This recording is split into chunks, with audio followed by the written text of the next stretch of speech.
ਵਾਹਿਗੁਰੂ ਵਾਹਿਗੁਰੂ ਵਾਹਿਗੁਰੂ ਵਾਹਿਗੁਰੂ। ਬਲਹਾਰੀ ਤਿੰਨਾ ਗੁਰ ਸਿੱਖਾਂ ਜਾਏ ਜਿਨ੍ਹਾਂ ਗੁਰ ਦਰਸ਼ਨ ਡਿਠਾ। ਬਲਹਾਰੀ ਤਿੰਨਾ ਗੁਰ ਸਿੱਖਾਂ ਪੈਰੀ ਪੈ ਗੁਰ ਸਭਾ ਬਹਿਠਾ। ਬਲਹਾਰੀ ਤਿੰਨਾ ਗੁਰ ਸਿੱਖਾਂ ਗੁਰਮਤਿ ਬੋਲ ਬੋਲ ਦੇ ਮਿੱਠਾ। ਬਲਹਾਰੀ ਤਿੰਨਾ ਗੁਰ ਸਿੱਖਾਂ ਪੁੱਤਰ ਮਿੱਤਰ ਗੁਰ ਭਾਈ ਇਠਾ। ਬਲਹਾਰੀ ਤਿੰਨਾ ਗੁਰ ਸਿੱਖਾਂ ਗੁਰ ਸੇਵਾ ਜਾਣਨ ਅਪਰਿਠਾ। ਬਲਹਾਰੀ ਤਿੰਨਾ ਗੁਰ ਸਿੱਖਾਂ ਆਪ ਤਰੇ ਤਾਰੇਣ ਸਰਿਠਾ। ਗੁਰ ਸਿੱਖ ਮਿਲਿਆ ਪਾਪ ਪਨਿਠਾ। ਧੰਨ ਨੇ ਗੁਰਸਿੱਖ ਜਿਹੜੇ ਆਪਣੇ ਸਤਿਗੁਰੂ ਜੀ ਦੇ ਕਹਿਣ ਅੰਦਰ ਨੇ, ਜੋ ਆਪਣੇ ਸਤਿਗੁਰੂ ਮਹਾਰਾਜ ਜੀ ਦਾ ਹੁਕਮ ਸਮਝਦੇ ਨੇ। ਜੋ ਗੁਰ ਕਹਿ ਸੋਈ ਭਲ ਮਾਨੋ, ਹਰ ਹਰ ਕਥਾ ਨਿਰਾਲੀ।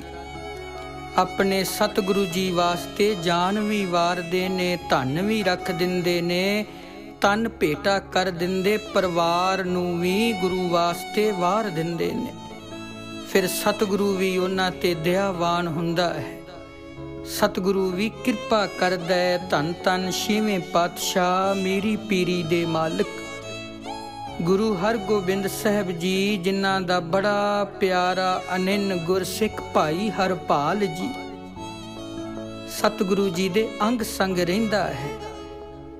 ਸਤਿਗੁਰੂ ਗੁਰੂ ਹਰਗੋਬਿੰਦ ਸਾਹਿਬ ਜੀ ਵਾਸਤੇ ਹਰ ਸਮੇਂ ਹਾਜ਼ਰ ਰਹਿੰਦਾ ਹੈ।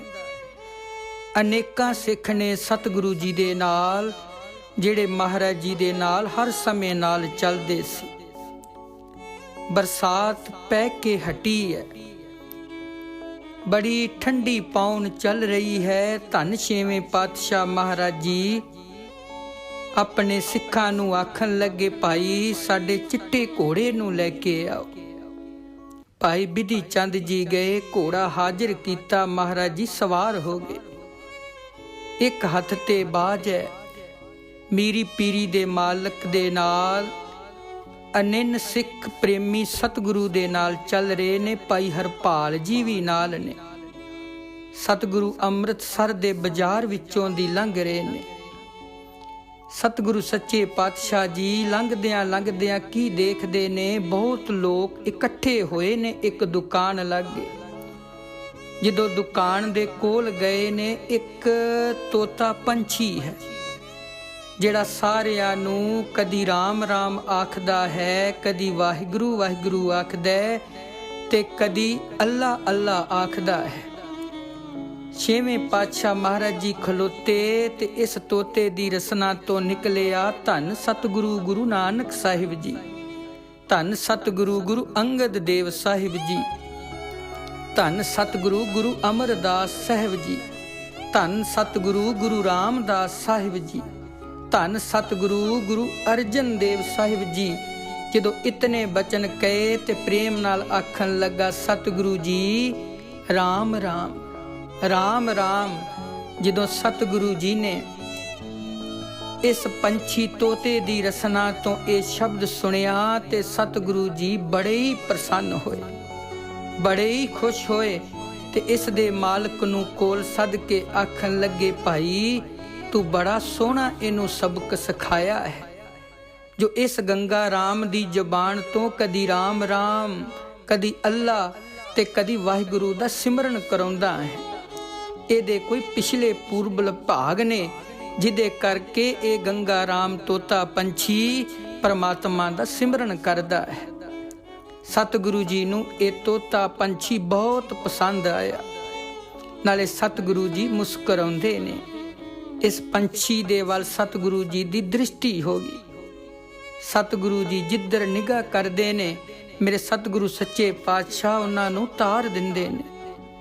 ਧੰਨ ਛੇਵੇਂ ਪਾਤਸ਼ਾਹ ਗੁਰੂ ਹਰਗੋਬਿੰਦ ਸਾਹਿਬ ਜੀ ਖਲੋਗੇ ਕੋਲ, ਘੋੜੇ ਤੋਂ ਉਤਰ ਕੇ ਇਸ ਤੋਤੇ ਪੰਛੀ ਨੂੰ ਮਹਾਰਾਜ ਜੀ ਨੇ ਅਸ਼ੀਰਵਾਦ ਦਿੱਤਾ। ਘੋੜੇ ਤੇ ਚੜੇ ਨੇ। ਭਾਈ ਹਰਪਾਲ ਜੀ ਆਖਣ ਲੱਗੇ, ਸਤਿਗੁਰੂ ਜੀ ਕੀ ਆਪ ਜੀ ਨੂੰ ਗੰਗਾ ਰਾਮ ਪਸੰਦ ਆਇਆ ਹੈ? जे आप हुक्म करो ते आप जी वास्ते हासिल कीता जावे। सतगुरु जी आखन लगे कोई इन्नी लोड़ तां नहीं भासदी, पर मासूम पंछी पिंजरे विच कैद करन जोग नहीं, पर जे मिल जावे तां कोई हरज भी नहीं। ये आख के सतगुरु जी गांह तुर पे। उन्हां दे नाल सिख संगत अगे तुर पी, पर किसी ने हौसला ना कीता कि इस तोते पंछी दा मुल पुछिया जाए। पर सिद्दकी सिख भाई हरपाल जी अगे ना तुरिया। उसने मन ही मन सोचिया गुरु जी नूं ए गंगा राम पसंद आया है, किसे ना किसे कीमत उत्ते सतगुरु जी दे अगे भेटा कर देवांगा। सतगुरु इनू देख के बड़े खुश होणगे, उस विच मेरी कल्याण लुकी है। एक मामूली ए पंछी है, पर गुरु वास्ते जान तक वार देनी चाहिदी है। इउं सोचदा होया भाई हरपाल जी खलो गया। सतगुरु चले गए, संगतां चलियां गईयां। इस गंगा राम दे मालिक कोल चलिया गया। भाई की तू ये तोता पंछी वेच सकदा है? मालिक ने कहा हाँ वेच सकदा, जे कोई इसदा गाहक लभ पवे। ते इस तोते वाले ने अगों उत्तर दिता, नाल ही गुरु दे सिख वल सिर तो पैरां तक देखिया, क्योंकि इसने सुनिया सी कि गुरु जी वास्ते चीज़ां खरीदण लई गुरु जी दे सिख भारी कीमतां दे जांदे ने। आखन लगा जे कोई इहदा मुल दवे तां मैं इस नूं वेच दियांगा। भाई हरपाल जी आखन लगे ये मैं पंछी सतगुरां वास्ते खरीदना चाहुंदा हां। पंछी सतगुरु नूं प्यारा लगा है, मंग जो कीमत मंगेगा सो देवांगा, पर मैं ये तोता पंछी जरूर खरीदांगा। भाई हरपाल जी ने बेनती कीती। ये पंछी तोते दा मालिक जिथे ये चलाक सी, मन विच ये पाप रखण वाला अज्ञानी भी सी। मन विच बुराई आई, क्योंकि ये जानदा सी कि भाई हरपाल जी दे घर इहदी बड़ी सोहनी भैन है ते इहदी सुंदर धी है। क्यों ना होवे, मन विच सोचदियां आखन लगा भाई गुस्सा ना करी, मैं ये तोता पंछी तेनू दे दांगा, पर मैं चाहुंदा हाँ कि तेरी जो भैन है उहदे बदले मैं ये तोता देआं। ये पंछी मैं तद दवांगा जेकर तू अपनी भैन नूं इहदे वटांदरे विच लैके आवेंगा। भाई हरपाल जी ने गुस्सा ना कीता। ये तोते वाला मालिक ते मूर्ख है, पर भाई हरपाल जी दी जबान तो कोई गुस्से वाली अशुभ गल ना निकली। भाई साहब जी घर चले गए, जाके अपनी मां नूं बिनती कीती, मां अज सतगुरुआं जी नूं बाजार विच ये तोता पंछी पसंद आया सी, पर उहदे वटांदरे ते उस मालिक ने कीमत किहड़ी मंगी है? मेरी भैन नूं वो खरीदना चाहुंदा है। आप किरपा करो ते भैन नूं तैयार कर दो, मैं इस नूं उस मालिक दे कोल खड़ा ते तोते पंछी नूं सतगुरु जी अगे भेटा कर देवां। मां ने एक वारी भी ना कीती, क्योंकि वो मालिक पंछी तोते दा बेसमझ है, मूर्ख है, पर गुरसिख गुरु दा प्रेमी है। अपने सतगुरु जी वास्ते इनू खरीदण लई अपने परिवार नूं वेचण लई भी तैयार है। धन भाई हरपाल जी दी कहण ते माता ने अपनी धी नूं तैयार कीता ते आखिया, बेटी ये सतगुरु महाराज जी दा कोई चोज ही है। सतगुरु साडा इम्तिहान लेना चाहुंदे ने, तू तैयार हो ते अपने वीरे नाल चली जा। भैन नाल चली गई। जदों इस तोते पंछी दे मालिक ने देखिया कि भैन आई है, इहदे कोल बिठा दिता। आखन लगा नहीं भाई, इहदी कीमत कोई होर वध ला गया है। इस तोते पंछी दी खरीदण वास्ते तेरी भैन नालों भी कोई वध कीमत ला गया है। भाई हरपाल जी चुप कर गए। आखन लगे एक ही गल आख रहे हो, मैं ये तोता पंछी सतगुरु जियां वास्ते खरीदना है, तू अपनी इस भैन नूं वापस ले जा।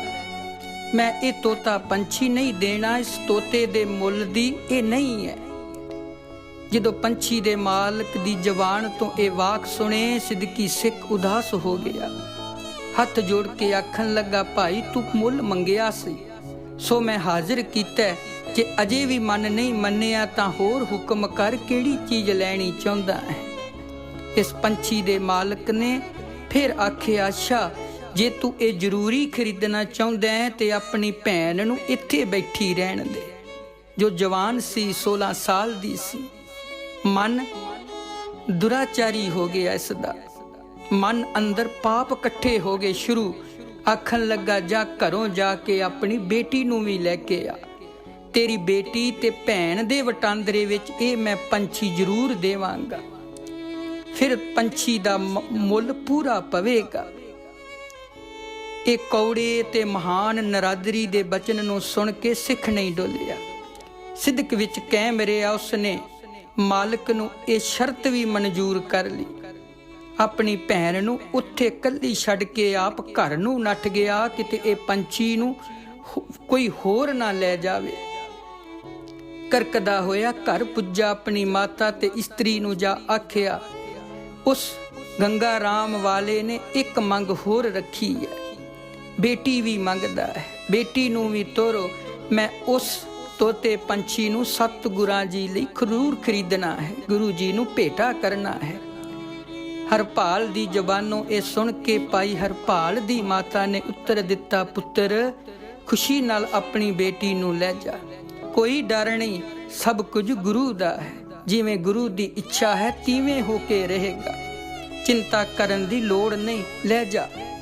ਨੂੰ ਸੱਸ ਨੇ ਹਰਪਾਲ ਦੀ ਧੀ ਨੂੰ ਤਿਆਰ ਕੀਤਾ, ਨਵੇਂ ਲੀੜੇ ਪਾਏ, ਦਵਾਲੇ ਪਿਆਰ ਦੇ ਕੇ ਭਾਈ ਹਰਪਾਲ ਨਾਲ ਤੋਰੇ।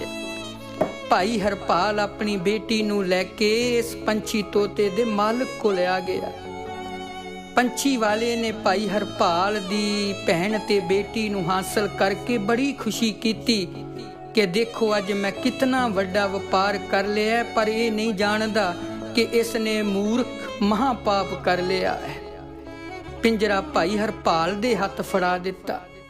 ਭਾਈ ਹਰਪਾਲ ਜੀ ਪਿੰਜਰੇ ਨੂੰ ਲੈ ਕੇ ਜਿੱਧਰ ਸਤਿਗੁਰੂ ਜੀ ਗਏ ਉਧਰ ਨੂੰ ਚਲਿਆ ਗਿਆ। ਇਧਰੋਂ ਗੰਗਾ ਰਾਮ ਦਾ ਮਾਲਕ ਦੋਹਾਂ ਕੁੜੀਆਂ ਨੂੰ, ਭਾਈ ਹਰਪਾਲ ਜੀ ਦੀ ਭੈਣ ਤੇ ਧੀ ਨੂੰ ਲੈ ਕੇ ਅੱਗੇ ਅੱਗੇ ਆਪਣੇ ਘਰ ਨੂੰ ਆ ਗਿਆ। ਉਸ ਵੇਲੇ ਧਰਤੀ ਹਿੱਲੀ, ਅਸਮਾਨ ਗਰਜਿਆ। ਧਰਤੀ ਤੇ ਅਸਮਾਨ ਇਸ ਮੂਰਖ ਵੱਲ ਦੇਖ ਕੇ ਕ੍ਰੋਧਵਾਨ ਹੋ ਗਿਆ। ਇਹ ਮੂਰਖ ਘਰ ਜਾ ਕੇ ਪੁੱਜਾ ਤਾਂ ਇਹਦੀ ਇਸਤਰੀ ਨੇ ਕੀ ਦੇਖਿਆ, 2 ਮਟਿਆਰਾਂ ਕੁੜੀਆਂ ਨੇ ਜਿਨ੍ਹਾਂ ਦੀ ਉਮਰ ਜਵਾਨੀ ਵਾਲੀ ਹੈ। ਮੇਰੇ ਪਤੀ ਦੇ ਨਾਲ ਕਿਉਂ ਆ ਰਹੀਆਂ ਨੇ? ਉਸਨੇ ਛੇਤੀ ਨਾਲ ਪੁੱਛਿਆ, ਇਹ ਕੌਣ ਹੈ? ਇਹਨਾਂ ਨੂੰ ਕਿਉਂ ਲੈ ਕੇ ਆਇਆ ਹੈ? ਭਗਵਾਨ ਤੂੰ ਹੈਰਾਨ ਨਾ ਹੋ, ਇਹਨਾਂ ਨੂੰ ਪੰਛੀ ਤੋਤੇ ਦੇ ਵਟਾਂਦਰੇ ਤੇ ਲੈ ਕੇ ਆਇਆ। ਇਸ ਪੰਛੀ ਦੇ ਮਾਲਕ ਨੇ ਹੱਸ ਕੇ ਘਰਵਾਲੀ ਨੂੰ ਉੱਤਰ ਦਿੱਤਾ। ਇਸ ਤੋਂ ਪਿੱਛੋਂ ਉਸਨੇ ਆਪਣੀ ਇਸਤਰੀ ਨੂੰ ਸਾਰੀ ਵਾਰਤਾ ਸੁਣਾਈ। ਵਾਰਤਾ ਨੂੰ ਸੁਣ ਕੇ ਤ੍ਰਭਕ ਉੱਠੀ, ਕ੍ਰੋਧ ਨਾਲ ਲਾਲ ਪੀਲੀ ਹੋ ਕੇ ਆਪਣੇ ਮੂਰਖ ਪਤੀ ਨੂੰ ਸਮਝਾਉਣ ਲੱਗੀ, ਕਿਉਂ ਕੁੱਲ ਦਾ ਨਾਸ਼ ਕਰਨ ਲੱਗਾ ਹੈ? ਦੁਸ਼ਮਣਾ ਪਾਪੀਆ, ਇਹ ਧੀ ਤੇ ਭੈਣ ਭਲਾ ਕਿਸ ਦੀ ਹੈ? ਭਾਈ ਹਰਪਾਲ ਜੀ ਦੀ। ਤੇ ਭਾਈ ਹਰਪਾਲ ਜੀ ਇੱਕ ਧਰਮੀ ਸਿੱਖ ਹੈ, ਸਿੱਧਕੀ ਸਿੱਖ ਹੈ। ਉਸ ਦੀ ਆਤਮਾ ਭਾਵੇਂ ਸ਼ਰਾਪ ਦੇਵੇ ਨਾ ਦੇਵੇ, ਪਰ ਇਸ ਅਨਰਥ ਨੂੰ ਭਗਵਾਨ ਤੇ ਜ਼ਰੂਰ ਦੇਖਦਾ ਹੈ। ਉਹ ਸਜ਼ਾ ਦੇਵੇਗਾ। ਨਰਕਾਂ ਦਾ ਭਾਗੀ ਨਾ ਬਣ, ਅੰਨਾ ਤੇ ਕੋੜੀ ਬਣ ਜਾਵੇਂਗਾ। ਭਾਈ ਹਰਪਾਲ ਦੀ ਬੇਟੀ ਤੇ ਭੈਣ ਹੈ, ਇਹਨਾਂ ਵੱਲ ਮਾੜੀ ਨਿਗਾਹ ਨਾਲ ਨਾ ਤੱਕੀ, ਦਿਲ ਵਿੱਚ ਮੰਦਾ ਨਾ ਚਿਤਵੀਂ, ਸੱਚੇ ਪਾਤਸ਼ਾਹ ਕੋਲੋਂ ਡਰ।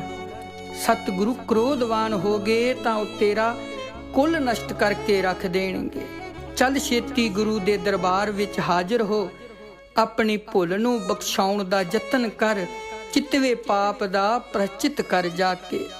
ਮੂਰਖ ਪਤੀ ਨੂੰ ਨੇਕ ਇਸਤਰੀਆਂ ਦੀ ਗੱਲਾਂ ਤੇ ਕੌੜੀਆਂ ਵੀ ਲੱਗੀਆਂ ਤੇ ਕੁਝ ਸੋਝੀ ਵੀ ਆਉਣ ਲੱਗੀ ਕਿ ਸਤਿਗੁਰੂ ਨੇ ਪਰਭਾਣਾ ਵਰਤਾਉਣਾ ਸੀ, ਮੂਰਖ ਜੇ ਪਾਪੀ ਨੂੰ ਤਾਰਨਾ ਸੀ। ਬਹੁਤ ਸਾਰੀ ਬਹਿਸ ਤੇ ਲੜਾਈ ਪਿੱਛੋਂ ਉਹ ਮੰਨ ਗਿਆ। ਭਾਈ ਹਰਪਾਲ ਜੀ ਦੀ ਭੈਣ ਤੇ ਲੜਕੀ ਨੂੰ ਵਾਪਸ ਕਰਨ ਵਾਸਤੇ ਤਿਆਰ ਹੋ ਗਏ। ਉਸ ਦੀ ਇਸਤਰੀ ਨਾਲ ਤੁਰੀ, ਲੜਕੀਆਂ ਨੂੰ ਸਾਥ ਲਿਆ, ਪਤੀ ਨੂੰ ਅੱਗੇ ਲਾਇਆ।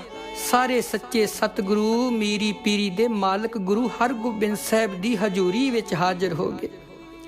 ਉਸ ਮੂਰਖ ਪੰਛੀ ਤੋਤੇ ਵਾਲੀ ਦੀ ਇਸਤਰੀ ਨੇ ਸਾਰੀ ਗੱਲ ਸਤਿਗੁਰੂ ਨੂੰ ਸੁਣਾਈ। ਨਾਲ ਦੋਵੇਂ ਹੱਥ ਜੋੜ ਕੇ ਨਿਮਰਤਾ ਨਾਲ ਖਿਮਾ ਮੰਗੀ। ਦਾਤਾ, ਅਸਾਂ ਪਾਪੀਆਂ ਦੀ ਭੁੱਲ ਨਾ ਚਿਤਾਰੋ, ਦਿਆਲੂ ਹੋ, ਕਿਰਪਾਲੂ ਹੋ, ਅੰਤਰਜਾਮੀ ਪ੍ਰਤੱਖ ਪਰਮਾਤਮਾ ਹੋ। ਤੁਸੀਂ ਮੇਰੀ ਪਤੀ ਨੂੰ ਖਿਮਾ ਕਰੋ। ਇਹ ਬੇਟੀ ਭਾਈ ਹਰਪਾਲ ਦੇ ਘਰ ਵੇਚੋ, ਉਹਨਾਂ ਦੀ ਭੈਣ ਨੂੰ ਉਹਦੇ ਘਰ ਭੇਜੋ। ਅਸੀਂ ਤੋਤੇ ਪੰਛੀ ਦੀ ਕੀਮਤ ਨਹੀਂ ਮੰਗਦੇ। ਬਖਸ਼ੋ ਦਾਤਾ, ਬਖਸ਼ੋ। ਦਇਆ ਦੇ ਸਾਗਰ ਸੱਚੇ ਪਾਤਸ਼ਾਹ ਬੋਲੇ, ਧੰਨ ਭਾਈ ਹਰਪਾਲ, ਤੂੰ ਸੱਚਾ ਸਿੱਖ ਹੈ। ਧੰਨ ਤੂੰ ਦੇਵੀ ਧੰਨ ਹੈ। ਗੁਰੂ ਨਾਨਕ ਦੇਵ ਜੀ ਦਾ ਧਿਆਨ ਧਰੋ। ਬੇਟਾ, ਸੰਗਤ ਦੀ ਸੇਵਾ ਕਰੋ, ਤੁਸਾਂ ਦੇ ਸਾਰੇ ਦੁੱਖ ਦੂਰ ਹੋ ਜਾਣਗੇ। ਵਾਹਿਗੁਰੂ ਦਾ ਸਿਮਰਨ ਕਰੋ। ਇੰਨੇ ਨੂੰ ਭਾਈ ਹਰਪਾਲ ਜੀ ਵੀ ਉਸ ਪੰਛੀ ਤੋਤੇ ਦਾ ਪਿੰਜੜਾ ਫੜੀ ਗੁਰੂ ਜੀ ਦੇ ਦਰਬਾਰ ਵੱਲ ਹਾਜ਼ਰ ਹੋ ਗਿਆ। ਸਤਿਗੁਰਾਂ ਨੂੰ ਬਾਗ ਵੱਲ ਢੂੰਡਦਾ ਰਿਹਾ, ਲੱਭਦਾ ਰਿਹਾ, ਪਰ ਗੁਰੂ ਜੀ ਬਾਗ ਦੀ ਥਾਂ ਆਪਣੇ ਅਸਲ ਵੱਲ ਮੁੜੇ ਆਏ। ਭਾਈ ਹਰਪਾਲ ਜੀ ਬਾਗ ਵਿੱਚ ਲੱਭਦਾ ਰਿਹਾ, ਇਸ ਕਰਕੇ ਕਿ ਉਸ ਨੂੰ ਦੇਰ ਹੋ ਗਈ। ਆਪਣੀ ਭੈਣ ਤੇ ਪੁੱਤਰੀ ਨੂੰ ਸਤਿਗੁਰੂ ਦੇ ਹਜ਼ੂਰ ਬੈਠਿਆਂ ਦੇਖ ਕੇ ਬਹੁਤ ਹੈਰਾਨ ਹੋਇਆ। ਗੁਰੂ ਚਰਨਾਂ ਕਮਲਾਂ ਵਿੱਚ ਪੰਛੀ ਤੋਤੇ ਦਾ ਪਿੰਜਰਾ ਰੱਖ ਕੇ ਬੋਲਿਆ, ਸਤਿਗੁਰੂ ਜੀ, ਇਹ ਪੰਛੀ ਗੰਗਾ ਰਾਮ ਆਪ ਜੀ ਨੂੰ ਬਹੁਤ ਪਸੰਦ ਸੀ। ਖਿਮਾ ਕਰਨਾ, ਸੌਦਾ ਕਰਦਿਆਂ ਦੇਰ ਹੋ ਗਈ, ਨਹੀਂ ਤੇ ਮੈਂ ਪਹਿਲਾਂ ਹੀ ਪਹੁੰਚ ਜਾਣਾ ਸੀ। ਭਾਈ ਹਰਪਾਲ ਜੀ ਦਾ ਸਿਦਕ ਦੇਖ ਕੇ ਸਾਰੀ ਸੰਗਤ ਧੰਨ ਧੰਨ ਕਰ ਉੱਠੀ। ਮੂਰਖ ਤੋਤੇ ਵਾਲਾ ਵੀ ਗੁਰੂਆਂ ਦਾ ਸਿੱਖ ਬਣ ਗਿਆ। ਭਾਈ ਹਰਪਾਲ ਜੀ ਭੈਣ ਤੇ ਪੁੱਤਰੀ ਨੂੰ ਲੈ ਕੇ ਘਰ ਆਉਣ ਲੱਗੇ ਤੇ ਮਹਾਰਾਜ ਜੀ ਆਖਣ ਲੱਗੇ, ਸੰਗਤ ਜੀ, ਇਹ ਸਾਡੀਆਂ ਪੁੱਤਰੀਆਂ ਨੇ, ਇਹ ਸਾਡੀਆਂ ਧੀਆਂ ਨੇ, ਇਹਨਾਂ ਦਾ ਜੋਗ ਵਰ ਵੀ ਅਸੀਂ ਲੱਭਣਾ। ਇੰਨੇ ਟੁੱਟ ਗਏ ਛੇਵੇਂ ਪਾਤਸ਼ਾਹ ਕਿ ਧੰਨ ਗੁਰੂ ਹਰਗੋਬਿੰਦ ਸਾਹਿਬ ਜੀ ਮਹਾਰਾਜ ਜੀ ਨੇ ਆਪਣੀ ਹੱਥੀਂ ਭਾਈ ਹਰਪਾਲ ਜੀ ਦੀ ਭੈਣ ਅਤੇ ਪੁੱਤਰੀ ਦਾ ਆਨੰਦ ਕਾਰਜ ਕੀਤਾ। ਸਤਿਗੁਰੂ ਟੁੱਟ ਜਾਂਦੇ ਨੇ, ਬੇਖੁੱਟ ਦੇ ਦਿੰਦੇ ਨੇ। ਹੇ ਠਾਕਰੋ ਹਉ ਦਸਰੋ, ਮੈਂ ਨਿਰਗੁਣ ਗੁਣ ਨਹੀਂ ਕੋਈ, ਨਾਨਕ ਦੀਜੈ ਨਾਮਦਾਨ ਰੱਖੋ ਹੀ ਹੈ ਪਰੋਈ। ਸਤਿਗੁਰੂ ਜੀ ਅੱਗੇ ਤਨ ਮਨ ਧਨ ਰੱਖਣਾ ਤੇ ਸਤਿਗੁਰੂ ਜੀ ਦੁਨੀਆ ਦੇ ਸੁੱਖ ਬਖਸ਼ ਦਿੰਦੇ ਨੇ। ਭਾਵਨਾ ਬਣੇ ਭਾਈ ਹਰਪਾਲ ਜੀ ਵਾਲੀ ਤੇ ਕਿਰਪਾ ਹੋਵੇ ਧੰਨ ਸਤਿਗੁਰੂ ਗੁਰੂ ਹਰਗੋਬਿੰਦ ਸਾਹਿਬ ਜੀ ਵਾਲੀ ਕਿ ਉਹ ਪਾਪੀ ਤੋਤੇ ਪੰਛੀ ਦਾ ਮਾਲਕ ਵੀ ਸਤਿਗੁਰੂ ਦਾ ਸਿੱਖ ਬਣ ਗਿਆ। ਪਹਿਲਾਂ ਪਾਪ ਇਕੱਠਾ ਕਰਦਾ ਸੀ, ਫਿਰ ਪੁੰਨ ਇਕੱਠਾ ਕਰਨ ਲੱਗ ਪਿਆ। ਪਹਿਲਾਂ ਬੁਰਾਈ ਵਾਲਾ ਮਨ ਬਣਿਆ ਤੇ ਸਤਿਗੁਰੂ ਦੀ ਕਿਰਪਾ ਇਹੋ ਜੀ ਹੋਈ ਕਿ ਚੰਗਿਆਈ ਵਾਲਾ ਮਨ ਬਣ ਗਿਆ। ਪਰ ਬਣਿਆ ਕਦੋਂ? ਜਦੋਂ ਗੁਰਸਿੱਖ ਦੀ ਇਹ ਭਾਵਨਾ ਦੇਖੀ ਕਿ ਇਸ ਤੋਤੇ ਪੰਛੀ ਦੀ ਖਾਤਰ ਆਪਣੀ ਧੀ ਤੇ ਆਪਣੀ ਭੈਣ ਨੂੰ ਵੀ ਵੇਚ ਦਿੱਤਾ। ਧੰਨ ਛੇਵੇਂ ਪਾਤਸ਼ਾਹ ਗੁਰੂ ਹਰਗੋਬਿੰਦ ਸਾਹਿਬ ਜੀ ਕਿਰਪਾ ਕਰਨ ਜੀ।